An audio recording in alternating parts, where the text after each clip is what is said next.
दिल्ली विश्वविद्यालय का नाम देश भर में अपनी शिक्षा, प्रतिष्ठा और ऐतिहासिक विरासत के लिए जाना जाता है। लेकिन इसके विशाल और पुराने कैंपस में कुछ ऐसे रहस्य भी छिपे हैं जिन्हें सुनकर रोंगटे खड़े हो जाते हैं। ये कहानी उन्हीं सच्ची घटनाओं में से एक है। कॉलेज के हॉस्टल में रहने वाला छात्र निकुंज रूम नंबर 91 में रहता था। वह एक होनहार छात्र था जिसे पढ़ाई और शांति दोनों पसंद थे। एक रात जब सब सो चुके थे और कैंपस में सन्नाटा पसर चुका था, निकुंज की नींद एक अजीब डरावनी आवाज से खुल गई। आवाज इतनी तेज थी मानो कोई जोर जोर से खिड़की को खरोंच रहा हो या जमीन पर किसी भारी चीज को घसीट रहा हो। पहले तो उसे लगा शायद हवा का असर है, लेकिन तभी उसे कमरे में किसी के छलने की हल्की मगर स्पष्ट आहट सुनाई दी। उसके माथे पर पसीना आ गया, लेकिन साहस करके उसने कमरे की लाइट ऑन की। वहां कोई नहीं था। अगले दिन जब निकुंज ने इस बारे में हॉस्टल के पुराने वार्डन से बात की तो उन्हें एक चौंकाने वाली जानकारी मिली। 9 साल पहले इसी रूम में रहने वाला छात्र अरुण मानसिक तनाव के चलते फांसी लगाकर आत्महत्या कर चुका था। लोगों का मानना है कि उसकी आत्मा आज भी वहां भटक रही है। निकुंज की तरह ही और भी कई छात्रों ने उस रूम में अजीब घटनाओं का अनुभव किया है। रात को किताबें अपने आप गिरना, बिजली बार बार गुल होना और खिड़की के पास किसी की साया जैसा एहसास होना। अभिजीत और उसका कुत्ता। जंगडी 98 की बात है। उसी हॉस्टल के एक और छात्र अभिजीत ने एक आवारा कुत्ते को पाला था। वह कुत्ता उसका सबसे अच्छा दोस्त बन गया था, लेकिन एक दिन अचानक वह कुत्ता मर गया। दुखी होकर अभिजीत ने उसे पास के घने जंगल में ले जाकर चुपचाप दफना दिया।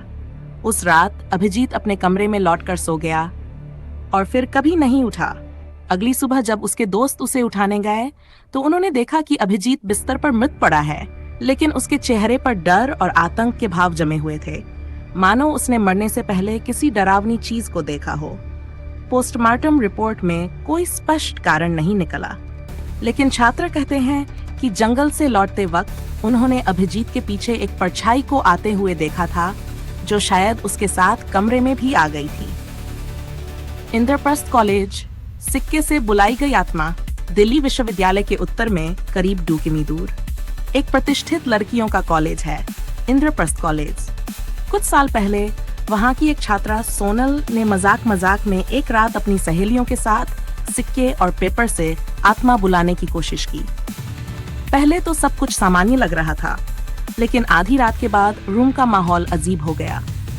कमरे की लाइट अपने आप जल बुझने लगी, खिड़की बिना हवा के ही खुलने लगी और दरवाजे पर किसी के होने का एहसास सबको होने लगा। अगले 3 दिनों तक वह आत्मा उसी कमरे में रुकी रही। सोनल और उसकी सहेलियां डर के मारे हॉस्टल से निकल ही नहीं पा रही थीं। कुछ छात्राओं को सपनों में एक औरत दिखने लगी, जिसकी आंखें लाल और कपड़े पुराने जमाने के थे। 2 रातों तक छात्रों को अजीब अजीब चीजें सुनाई देती रहीं, जैसे किसी का रोना, जंजीरों की आवाज और खून की गंध तक। अंत में डरकर सोनल ने आत्मा से माफी मांगी और वादा किया कि दोबारा ऐसी हरकत नहीं करेगी। 2 दिन बाद कमरे का माहौल फिर से सामान्य हो गया, लेकिन कॉलेज प्रशासन ने उसे कॉलेज से निकाल दिया ताकि बाकी छात्राओं की सुरक्षा बनी रहे। एक न रुकने वाला डर, पढ़ाई और परछाइयां। कॉलेज में पढ़ाई करने वाले कई छात्र जो रात को देर तक लाइब्रेरी या हॉस्टल में पढ़ाई करते हैं, उन्हें समय समय पर अजीब घटनाओं का सामना करना पड़ता है। किसी को पीछे से सांसों की गर्माहट महसूस होती है, तो किसी को किताबें खुद ब खुद पलटती दिखती हैं। कुछ का कहना है कि उन्होंने आईने में अपने पीछे किसी को देखा, लेकिन पलटने पर कोई नहीं था।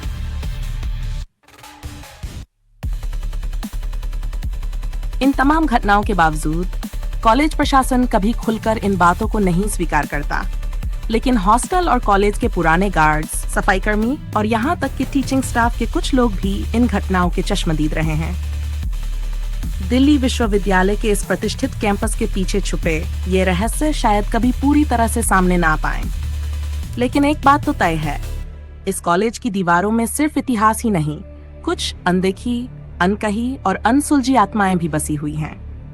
अगर आप इस कॉलेज का हिस्सा हैं या होने जा रहे हैं, तो अगली बार अकेले रात में गलियारों से गुजरते वक्त एक बार पीछे जरूर देखिएगा।